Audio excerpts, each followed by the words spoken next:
ധരിച്ചു പോകരുത്. നമ്മുടെ സംഘടനയുടെ ഡ്യൂട്ടി വേറൊരു സംഘടനയെ കുറ്റം പറയലല്ല. സുന്നത്ത് ജമാഅത്തിൽ വിശ്വസിക്കുന്ന വേറെയും സംഘടനകൾ ഉണ്ടാകാം, ആലിങ്ങൾ ഉണ്ടാകാം, സയ്യിദന്മാരുണ്ടാകാം.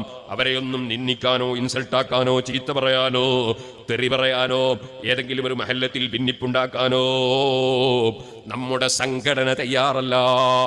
അതേ സമയത്ത് എല്ലാവരും ഒരുമിച്ച് നിന്ന് അവനവന്റെ ഈമാൻ രക്ഷിക്കണം, അവനവന്റെ ആഖിറൻ രക്ഷിക്കണം.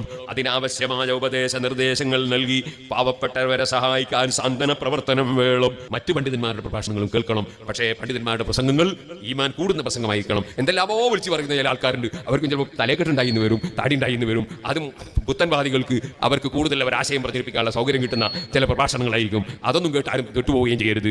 ഇങ്ങനെ മുസ്ലിമീങ്ങളെ ഭിന്നിപ്പിക്കുക എന്ന ഒറ്റ ലക്ഷ്യത്തിൽ ഇവിടെ പ്രവർത്തിക്കുന്ന പുത്തനാശയക്കാർ, അവരെ സംബന്ധിച്ച് ഖുർആൻ എന്ത് പറഞ്ഞു?